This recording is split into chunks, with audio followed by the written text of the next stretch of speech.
Praise the name of Jesus. Hallelujah. Usuku lwesithathu usuku lomkhuleko bazalwane. uNkulunkulu uhamba nathi. Alibonge igama lenkosi. Ukuthi nje akulona usuku lobufakazi, I know ukuthi khona sebenabo ubufakazi. Sisaya kuyona iFaith Conference ushilo ubaba izolo. Ukuthi akuzukuqala ngomsombuluko makuqala iconference. By the time kufika umsombuluko khona bazobe sebenobufakazi already. Alibonge igama lenkosi. Siyabonga ke bazalwane. Siyambonga kakhulu uNkulunkulu okube kuhle kuye ukuthi siphinde sihlangane ngezwi lakhe. Ngiyathanda ukuthi sixolise ngokuqala late bazalwane. Besinethemba lokuthi abazali bazofika okanye ukhona umshumayeli abazomthuma ukuthi eze kule ndawo azosikhonza ngezwi. Sase siyathola ukuthi khona la bephazamiseke khona nomshumayeli khona la ebambezeleke khona. Alibonge igama lenkosi. Kodwa izwi lenkosi alibambezelekile. Praise the name of Jesus. Hallelujah. Praise the name of Jesus. Bazalwane, siyambonga uNkulunkulu sizele ukuzokhuleka. Bazalwane ngiyacabanga ukuthi nathi singena nje stageini sokukhulu ukuthi kufanele indoda nendoda ihlale iready. Ukuthi ayinali ijoka liyangena manje awusho ukuthi hayi ngisayoqhwanda somewhere. Uvela ugobisa intamo likhali ijoka. Alibonge igama lenkosi. Ke bazalwane ngoba vele inkonzo yomkhuleko, umkhuleka uprepare. Alibonge igama lenkosi. Kumina nje ukuthi ngivuselele vele izinto esifundiswayo la ekhaya kukhonto entsha engizoyisho. Kakhulu njoba injongo yalomkhuleko wethu njengoba siuvala namhlanje ngoba sikhulekela inkonzo yemvusele yengqungquthela yethu ezoqala ngomsombuluko ozayo. Iziziyophela ngesonto okuyiFaith Conference. Amen. Akade bekhona izolo bashilo bamzwile ubabesho ukuthi walikhulekela igama lalenkonzo uNkulunkulu wamtshela ukuthi oyibiza ngeFaith Conference. Amen. Akulona nje igama eliyifashion ukuthi hayi kufanele nje ke sikhanda iconference savuka sekuthiwa iFaith Conference. Alibongwe igama lenkosi. So ke kufanele siya kule nkonzo sine understanding ukuthi yini uNkulunkulu ayihlosile ngale nkonzo. Ukuthi kufanele kuvuselele ukholo lwethu. And ukholo liyasifundisa iBhayibheli ukuthi ukholo libonakala ngomsebenzi. Kwenye indawo uJakob uya-challenge ukuthi ukholo libonakala ngomsebenzi. Uthi ngikhombisa olwakho ukholo olungonaka umsebenzi.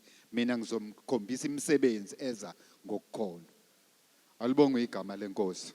Ukuthi ukukholwa kubonakala ngemisebenzi. Ngeke uhlale ungenzi lutho nje and just say uyakholwa. Prove ukukholwa kuprove ngemisebenzi. Alibonge igama lenkosi. Hallelujah. Nje enhlizweni yami bazalwane, what we will do is sizokhuleka sikhulekele different items alenkonzo bakhona obaba. Most fortunately angedwa obaba bazosilekelela in terms of praying. Kodwa ke bathe nje angishare kancane izwi elibekekile enhlizweni yami lapha kuHebrews chapter 11.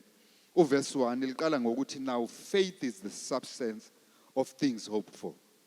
Hallelujah. Ngoba kubalekile ukuthi si-understande lento esifundiswayo ukuthi iyini. Number 1 lithi iBhayibheli it is the substance. Kusho ukuthi iyinto etangible, iyinto ephathekayo. But spiritual alibonge igama lenkosi. Ileyo nto kufanele is the substance of things hoped for.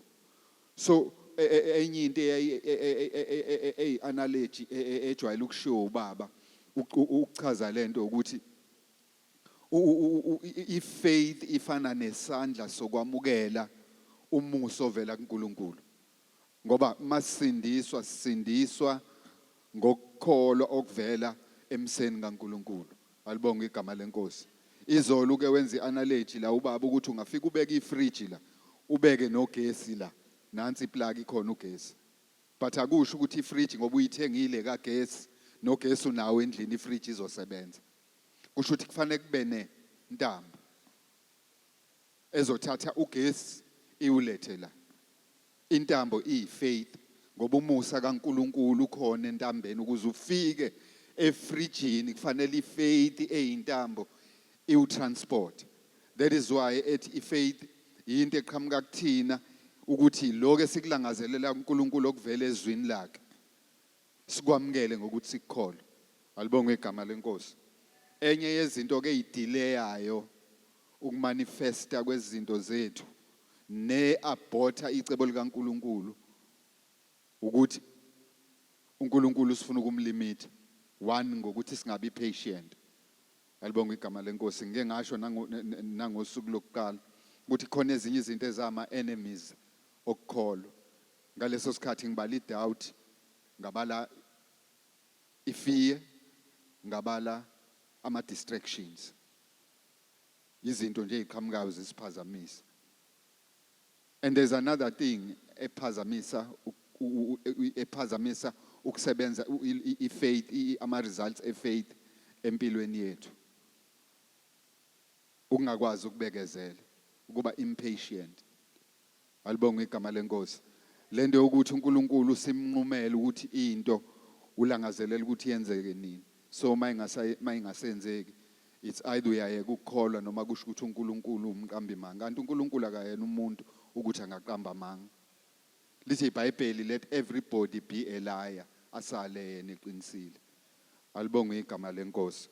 So ezinye izinto bazalwane zize zihanjelwe isikhathi ngokubuka kwethu ngoba manje thina sabantu abazalelwe esikhathini, but ukukholwa kusenza ukuthi sikwazi ukuthi sithi live and transcend isikhathi and understand ukuthi uNkulunkulu operates beyond time. Alibonge igama lenkosi. So it's very important ukuthi si recognize leyo nto.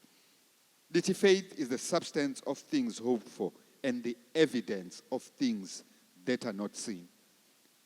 So at any time makukhona into oyikhulekelayo noyi-expectayo kuNkulunkulu, ukukholwa kwakho kuwubufakazi bokuthi leyo nto noma ingakafiki but ikhona.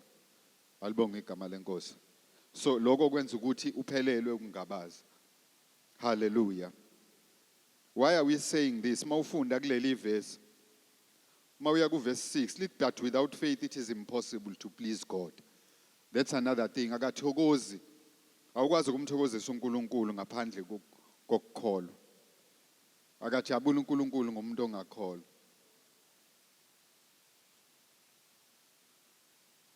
Amen.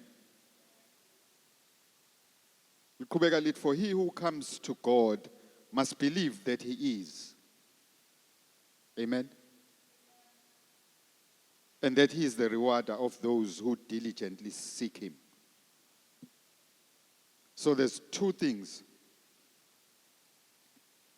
esithi masiza kuNkulunkulu okufanele siyikholwe. Kufanele qale sikholwe ukuthi yena uNkulunkulu ubani. Kufanele sikholwe ukuthi uNkulunkulu ubani. Amen. IBhayibheli malithi uNkulunkulu umdali wezulu nomhlaba, kufanele sikholwe lokho ukuthi uNkulunkulu uyena odalile izulu nomhlaba. Ukuthi yonke into ekhona emhlabeni nasezulwini iyavela ekushweni kwakhe, and acknowledge amandla okusho kwakhe. Masikholwa lokho, we are in the journey of pleasing God. Hallelujah. And then okwesibili lithi he is the rewarder of those who diligently seek him. So masesikholwa ukuthi uNkulunkulu ubani, siqhubeka simfuna ngokushisekela nangokulangazelela. That is when you start seeing ama rewards. When it comes to ama rewards, uNkulunkulu akadlali. Usuke eqinisile, but usuke expecta ukuthi ukholwe ukuthi there is a reward. And then you act on whatever he says you must do. Once wakwenza lokho, ukholwa ukuthi there is a reward, you will get a reward.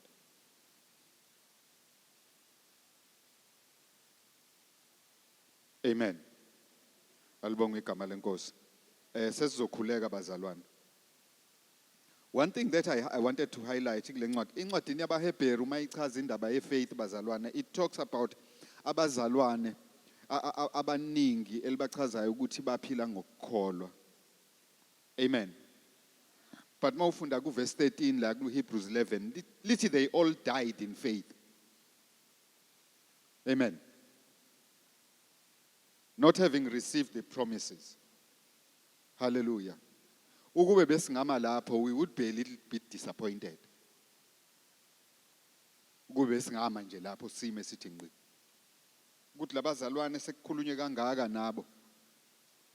Nabamkholwa kangaka uNkulunkulu but thiwa baze bafa bengayitholanga izithembiso.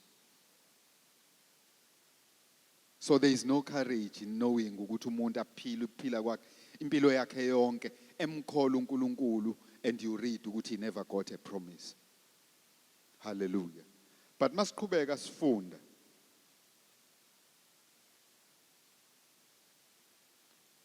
Lithi the mere fact ukuthi bayibona sekude. The mere fact ukuthi bayibona sekude. Kwabaqinisa, kwasekubanika isiqiniseko. Alibonge igama lenkosi. Having seen them far off, they were assured of them. And they embraced them. And then they confessed ukuthi impela bayihambi zala emhlabeni. Alibonge igama lenkosi. So it does not matter. Some of the things ungayikhulekela uthola ukuthi uNkulunkulu wena uyitshela ukuthi uyayidinga but ngokukaNkulunkulu abona ukuthi awuyidingi.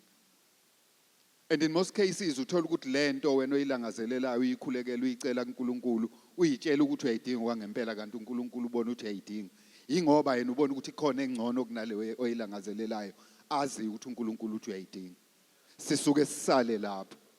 So mawune faith uba nayo into yokuthi into noma bekuthiwa uyayilangazelela mawungayitholi ube nayo understanding ukuthi uNkulunkulu khona enye into abekuhlelele yona. Sometimes umnqumela isikhathi uthi uyifuna ngaleso sikhathi kanti uJehova uyabona ukuthi izokubulala ngaleso sikhathi. Ayithulele nje. Alibonge igama lenkosi. Kunabantu bazalwane esobafice ezulwini singakholwa ukuthi bafikile ukuthi bafike kanjani ezulwini. Ngoba bese la emhlabeni ayikho into uyibuka ngamehlo enyama eyayingabenza ukuthi babe yilento abayiyona ezulwini. Sibafice ezulwini besimangala. Alibonge igama lenkosi. Kanti bahlale emhlabeni impilo yabo yonke.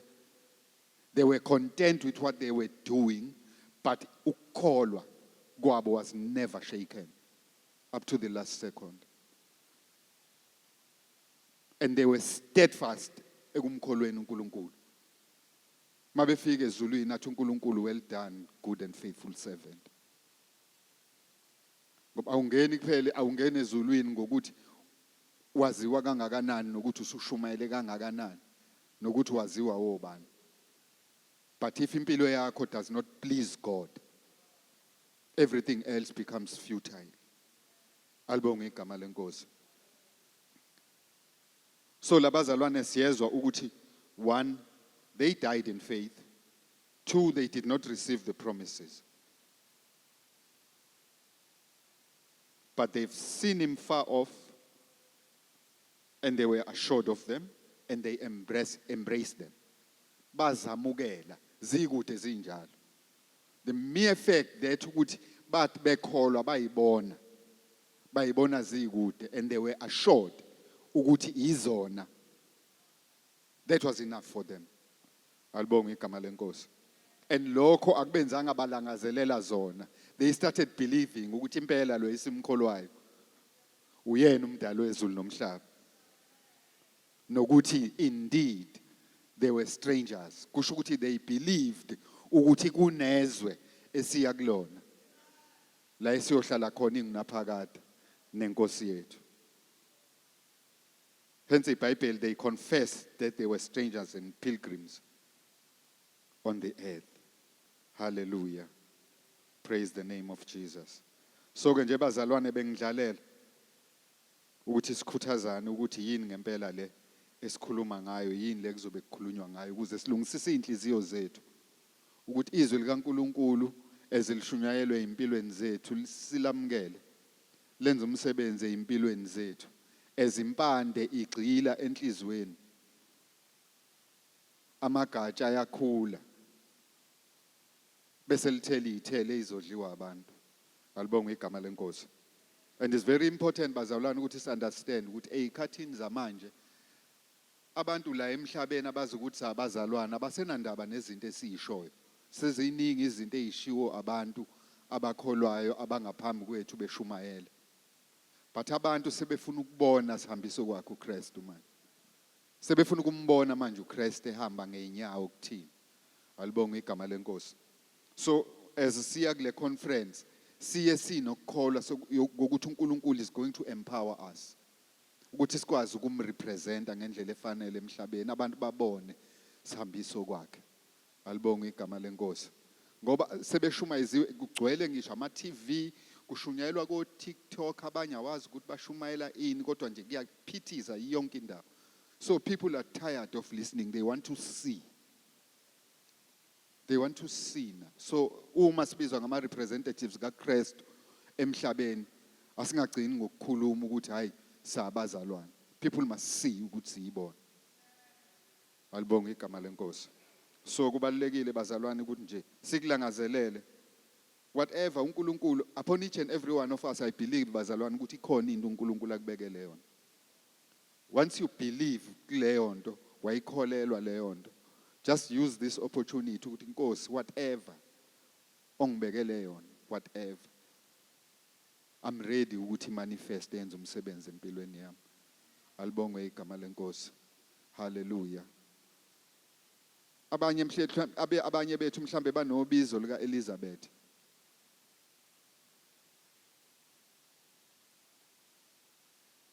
Wayihlala nje tempelini ekhuleka. Akukho okunye okuningi esikuzwayo. Ukuthi wayihlala nje tempelini ekhuleka. Nalo wamama ekuthiwa wayikhuleka etempelini emva kokushonelwa umyeni wakhe esemncane. Owaba nombono wokuzalwa kukaJesu ekhuleka etempelini. Lithi iBhayibheli emva kokushona komyeni wakhe, he spent all her time ehlala etempelini ethandaza. Hallelujah. Ukuze bonakala imove kaNkulunkulu amongst us, siyabadinga nabantu abazoma esikhaleni bakhuleka. Alibonge igama lenkosi. Manje eyisesangenwa kakhulu umoya okubanga lento. Ayisiyayibanga le. Siyayibanga le. Kanti akuthina sonke sibizelwe yona, thina abanye sibizela ukwenza ezinye izinto. Alibonge igama lenkosi. So it's very important ukuthi nje umkholo uNkulunkulu umkholelwe kulokhu akuhlelele ukuthi ukwenze. Hayi lokho ahlelele omunye ukuthi akwenze. Alibonge igama lenkosi. And even as ibandla will be more effective. Alibonge igama lenkosi. Mawufunda la kukhulunywa khona ngama gifts of the spirit. Liyawachaza ama gifts but by one spirit wonke. Onke ama gifts are operated by one spirit. So it tells me angazi about you, but it tells me ukuthi wonke ama gift ayafana. Whether une gift yokuprofeta, whether une gift yokudiscern imoya, onke ayafana because they are by one spirit. Alibonge igama lenkosi. Enye into ke if lama gifts by one spirit kusho ukuthi kufanele athobelane. Alibonge igama lenkosi. Kungathi ngoba naku ngikwazi ukutolikile mina nginamandla. Ngoba mina ngikwazi ukutolokile. It's one spirit. So wayibona ungaphezulu kwabanye usa operating ngale spirit esicontroller wonke lama gifts usunesinye. Alibonge igama lenkosi. Asisize bazalwane uNkulunkulu. Hallelujah. Bible liningi izinto eliyishoyo about us siyibandla lokugcina uKristu esezobuya. Ukuthi izinto kufanele zonke izinto esizenze ebandleni sizenze ngokuthobelana. Alibonge simple things sizenze ngokuthobelana izinto. Alibonge igama lenkosi. Iningi impakamo manje ebandleni you don't know ukuthi abantu kwenzekani. Mina I'm only humbled bazalwane ukuthi lento ayibizwa nangegama lika Thamsanqa Khumalo kaNkulunkulu. I've got nothing to do with it. Nothing. Kuyangisiza ngilale nasebusuku. Ngingabi na stress. Ngingabikho umzalwane engingamthandi. Because it's not about me. It's not about me bazalwane. Alibonge igama lenkosi. uNkulunkulu akakayisebenzise nje le conference ukuthi nje akasambulele izinto ezintsha about us. Alibonga igama lenkosi.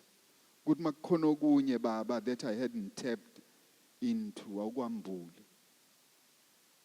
Silangazela ukumthokozisa uNkulunkulu, alibonga igama lenkosi.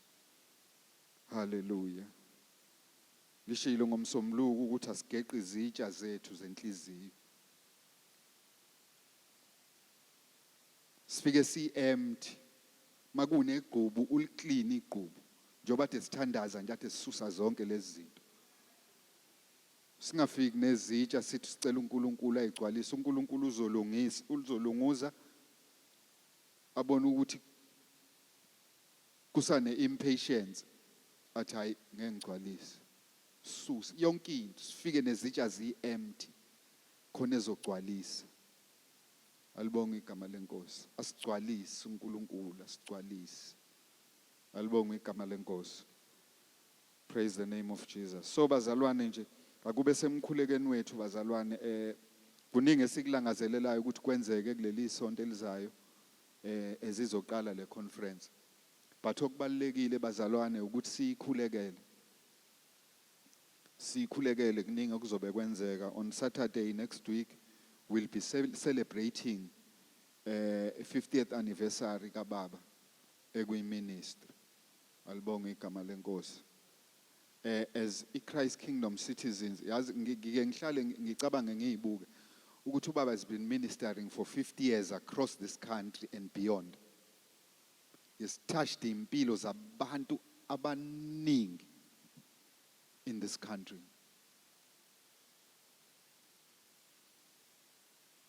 Over the years ekwi-ministry.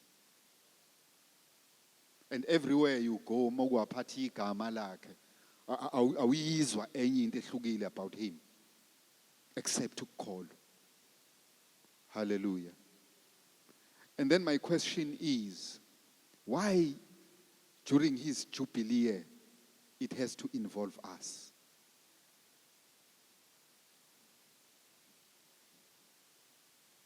Amen. Ngeke ngayibuza lo mbuzo. Kuthi wonke amagquma namathafa sebewahambile beshumayela labazalwane. Why lesi sikhathi sifike sikondane nathi ngqo? Amen. Kube nje irresponsibility yethu ukuthi senze lolusuku langomgqibelo lokucelebrate i-50th anniversary kaBaba. Yenziwe yithina as Christ Kingdom citizens. Why? Hallelujah. There's something special about it, bazalwane. Something special in the sense yokuthi iJubili mawulifunde eBhayibhelini,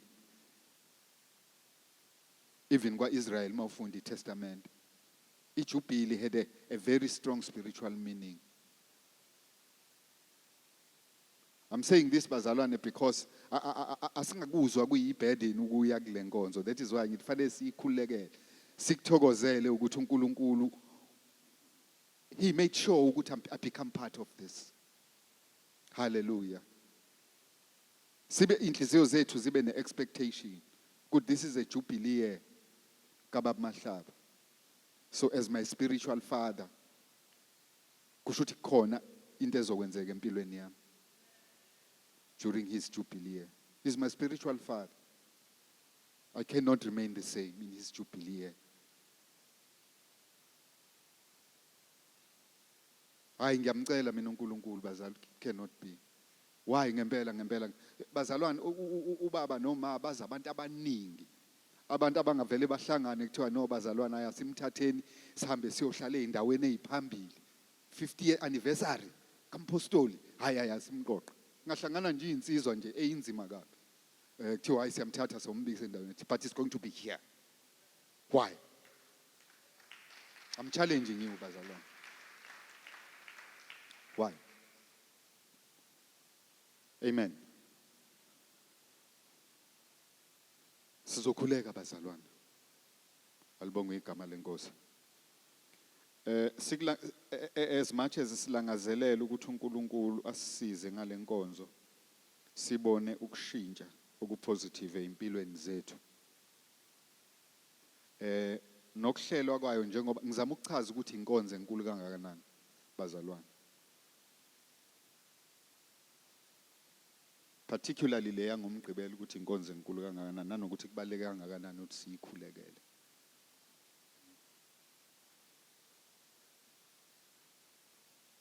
People have got high expectation from us about ijubilee kaBaba njengoba soyi-celebrate. And uNkulunkulu uthembe thina bazalwane and nobody else ukuthi izoba impumelelo. So nathi in return we need to believe ukuthi uNkulunkulu is more than able to provide everything that we need for this conference. Lithi iBhayibheli, he is more than able to do exceedingly abundantly above what we ask or even think. Amen. Sizokhuleka ke bazalwane. Ngizocela nje obaba basilide. Sikhulekele nje ukuthi izwi likaNkulunkulu libe in abundance. Sikhulekele ama speakers. Bazokhuleka nje ubaba besizana. Ubaba Thabethe nobaba ubaba uNdebele besihola ngomkhuleko. Sikhulekele even provision for ama resources ukuze inkonzo yethu ibe yinhle. Alibonge igama lenkosi. It's very important masenza into kaNkulunkulu siyenze ibe sestandards esizomthokozisa uNkulunkulu. Alibonge igama lenkosi. Sikukhulekele nalokho ukuthi nje ama resources adingakalayo wonke aprovideke in abundance. Kungabikho into ezociciyela. Sikhulekele even nesimo sezulu ukuthi isimo sezulu kube yiweather ezoba favorable ukuthi abazalwane bakwazi ukuza batravel, abazalwane abatravelayo coming from different places. Sikhulekele iprotection yabo. Alibonge igama lenkosi. Sikhulekele ukusindiswa kwemphefumulo kule inkonzo. Kungabe ukuthi siza nje kwi-conference engathi siza kwi-conference yenhlangano yezepolitiki. Fanele uNkulunkulu aqhubeke asebenze. Balekile ukuthi abantu basindiswe bafinyelele kulazini iqiniso. Alibonge igama lenkosi. Hallelujah. Simeme bazalwane. Simeme ama cellphone enza umsebenzi owumangaliso. Nje for 24 hours ngathatha enye yalamalokhungana baba. Ngathatha enye yalama video ayithunyelwe. Ngayifaka kuyisi yini lento eniyayifake kuyona ku WhatsApp leka 24 hours. Ngayifaka ku status. Ama phone call engawathola lo 24 hours nje irun. Bebonga abantu ukuthi hawu siyabo abantu engabagcina kudala na hawu abanye icheck ubani lo athi hayi usibani bani endaweni ethile ayisiyabonga for i-invite. Maye babona ngifake mina kwi status bathi hayi ngiyabamema. Bathi hayi siyeza. Khona nje umunye umzalwane engimaziyo kudala uhlala eFree State uthi ubengazi ukuthi 50th jubilee kaMpostoli uthi hayi siyeza babukhulu. Hallelujah. That is how passionate bazalwane abantu are about lenkonzo. So simele uyikhulekele. Alibonge igama lenkosi. Sikhulekele nje ukuthi inkazimulo kaNkulunkulu ibonakaliswe bazalwane.